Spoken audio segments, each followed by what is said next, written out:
Now, all you guys watching are going to really have to bear with me here and only think on the lines of truth and honesty.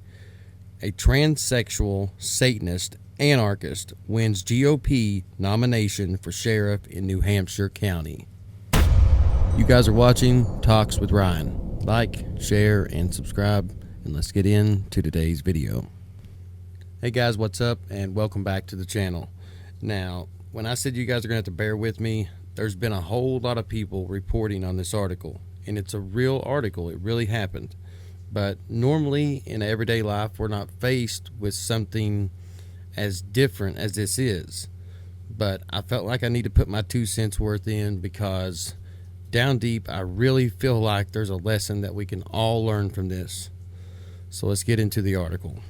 A self-described transsexual, Satanist, and anarchist has won the Republican nomination for sheriff's job in Cheshire County, New Hampshire. A victory, she says, proves that the system is utterly and hopelessly broken. Aria DiMezio, who ran with the campaign slogan, now get this, her campaign slogan was F the police, and says she had expected to lose to a write-in candidate, but won the nomination in Cheshire County for sheriff on Tuesday. Now, the few people I've told about this so far, as soon as they heard transsexual or Satanist, they completely disowned it.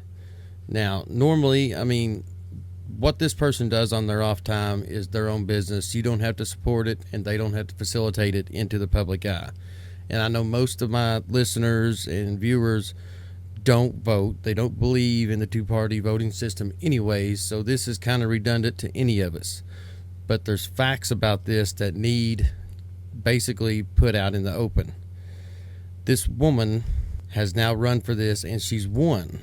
But the way she thinks about the government and the police state that we're all basically in the sights of right now, and the way the world has changed over the years, she sees it. And here's what I want you guys to realize. I know you wouldn't want your child probably to look up to this person because you see, a different image than you're used to. But hear me out on this. Would you want your child to look up to somebody who's speaking the truth and honesty about the system and how the world works, and who openly says that they are a transsexual and a Satanist? Or would you rather your child look up to somebody who's lying to them about their future and the way the world works? They're taking advantage of them, and who knows if they're not a transsexual or they're not a Satanist also, but yet they decide to lie about it to the public's face just to win you over in the voting polls. Now, it's pretty serious, really, and most people would vote for a guy with a smile on his face who would feed them a lie in a nice suit, well dressed. That's what we've been taught to live by. That's what we've been taught over the years to see as the good guy. When really and truly, even though this person says they're a Satanist and they're a transsexual and they're open about it, we don't have to support that, but we can also support the parts that the person says when they speak the truth to power. Because knowledge is the biggest part of the power that a collective group or a community can ever take in. And I want you guys to watch her video that she put out that basically says what she's running for and what her goals are. Check this out. I will talk a little bit through the video, but other than that, I want you guys to hear it for yourself and let me know what you think about it in the comments section below. Hi, I'm Aria DiMezio, and I'm running for councilor for Ward 2. Now, a lot of people are going to come in here and talk about their campaign promises and all the fancy little visions they have for the city of Keene that they want you to help them make real by voting for them. I don't care about that, and you probably don't either. I'm not going to talk at you about what my various campaign ideas are. You can go to eattherich.keene.com if you're really curious about that. Instead, I want to talk to you about fear, because it's fear that the state uses, that the government uses to manipulate us into getting on board with all kinds of horrific ideologies. It's fear that our neighbor may use their freedom in a way that we don't approve of that causes things like the smoking age increase here in Keene, which is absolutely ridiculous. This has had one effect. It's caused people 18 to 20 to simply go to Swansea or Marlborough, which deprives businesses in the area of that income. It's absolutely ridiculous to think that you can prohibit people from doing things because you don't like those things. Is completely ineffective. It's what caused the people like Al Capone of the 1920s to become prominent in the first place. Now, I'm going to cut in because what she just said there really struck me. I mean, when she mentioned Al Capone and, you know, when it was talking about the Prohibition years ago, he had control and power over the entire city. Anywhere he went, he was a powerhouse. He controlled people with fear and manipulation, and because he had what the government said everybody else could not have. Now, when you step back and look at this from another perspective, once the government stepped in and legalized and said, you know, hey, everybody can have it. You guys are, you know, played mommy and daddy and said you could have what you wanted. He become powerless overnight. And I use this as an example to somebody that don't understand Al Capone and what happened during Prohibition and things like that. I'd say imagine if you was selling like a cheeseburger from McDonald's and you could sell them for $20 a sandwich because you could not get them anywhere. They had been banned. You would be the powerhouse in that city. You could name your price. You could control the environment, basically. But then what if you woke up that next day and there was a McDonald's with the drive-thru completely full and they could get that same burger that you were selling and controlling and manipulating everybody with for 99 cents? You yourself would be completely done and over with, and you'd have to move on to some other trick or trade. And that's exactly what our government is doing to its own people every day. And she realizes this. And that's what's troubling, because you know good and well that the politicians realize this also. They're just failing to inform anyone about it, which makes it even more suspect. But let's go on into this and let her finish talking. And it wasn't the FBI. It wasn't the CIA, the NSA, or anyone else investigating these people that caused them to finally go away. What caused people like Al Capone to go away, and things like Budweiser, Smirnoff, and all of these other alcohol companies that operate in broad daylight to become prominent and successful, was repealing Prohibition.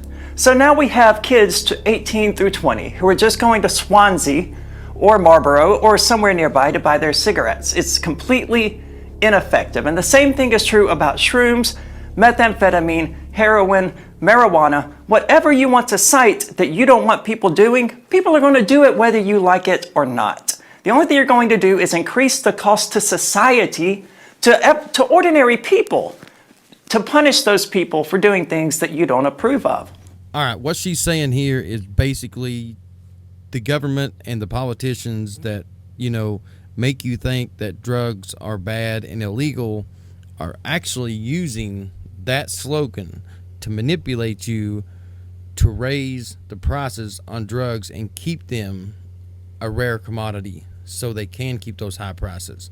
What's that do for government police? It increases their power and it increases their wealth, because then they can go in and they can do these busts, they can seize assets, they can forfeiture, they can take vehicles, they can take houses, they can do whatever they want, and then they can put them in the criminal system, in the prisons, and they can also profit off that for their whole entire sentence, not counting probation, treatment, therapy. I mean, this is a huge ring of nonsense that don't need to be. If somebody's going to do drugs, if they can buy them at the gas station, they would go down and buy them at the gas station. If they have to go to a random guy's house in a little middle of nowhere, they're going to do that to get them. They're going to do them regardless. Same with criminals. You can't take away guns from everybody, because if there's a criminal out there with his mind set on doing bad things, he's going to do it regardless of the rules or laws put in place. But over time, people have heard this, and repetition makes things stick. And through schooling, through work, through programs, through societal changes, government, I mean, over time, it has been beat into people's head that drugs are bad and we can't have them. When in all actuality, if the government would say, hey, marijuana is legal statewide, there would not be another brick of marijuana that come across our border to sell on the street because there's no money in it. They would kill the market. By keeping it alive, they're actually keeping the market alive. The same drug market that everybody frowns upon.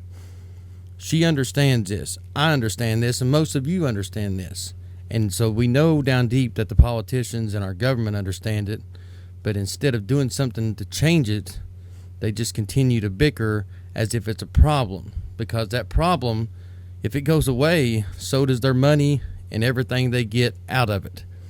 So therefore, they're going to complain and not do nothing about it, because they're not going to kill something that they're making billions off of. Now, legalizing heroin is a bit of a problem for people. I've never done heroin. I have no interest in doing heroin. But it's not because it's illegal that I don't do it. It's not because it's illegal that you don't do heroin. It's because it's a bad idea.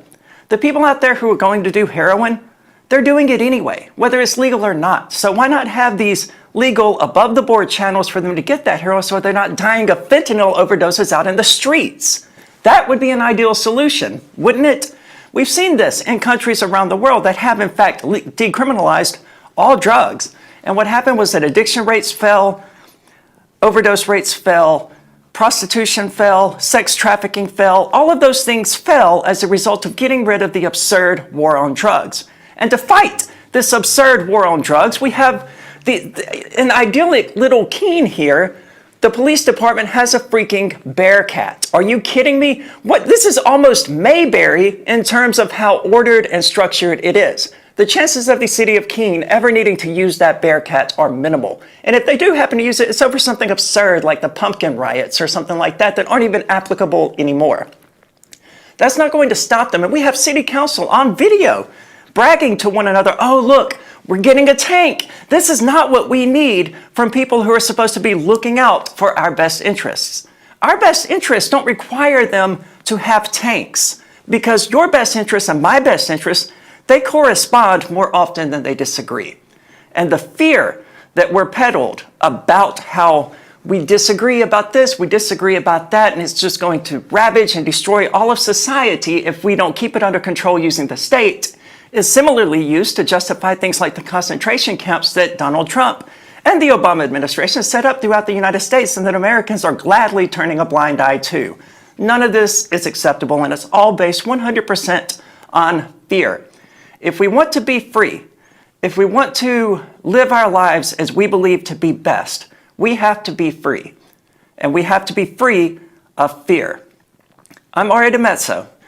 Vote for me for City Council Representative for Ward 2, and I will not legislate anything. I don't want to regulate anything. I want to get all regulations out of the way so that you can be the best person that you can be.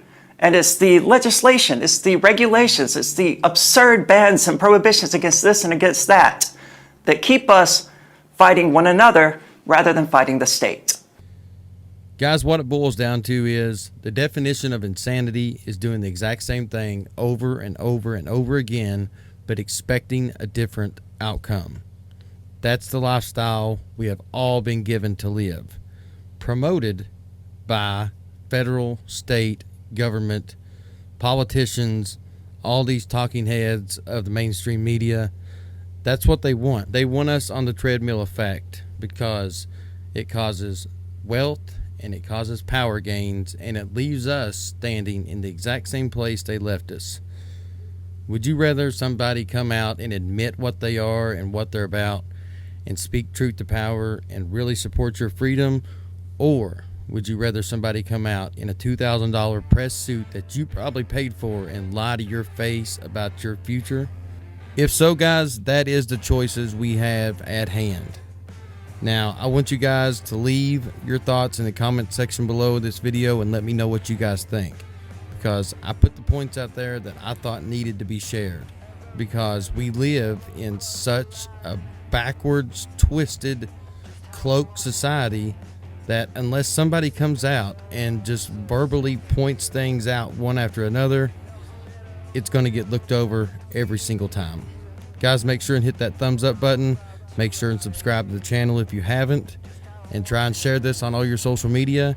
And I may possibly do a man on the street interviews about this very subject in the near future. Other than that, guys, take care of yourself, and I will see you all in the next video.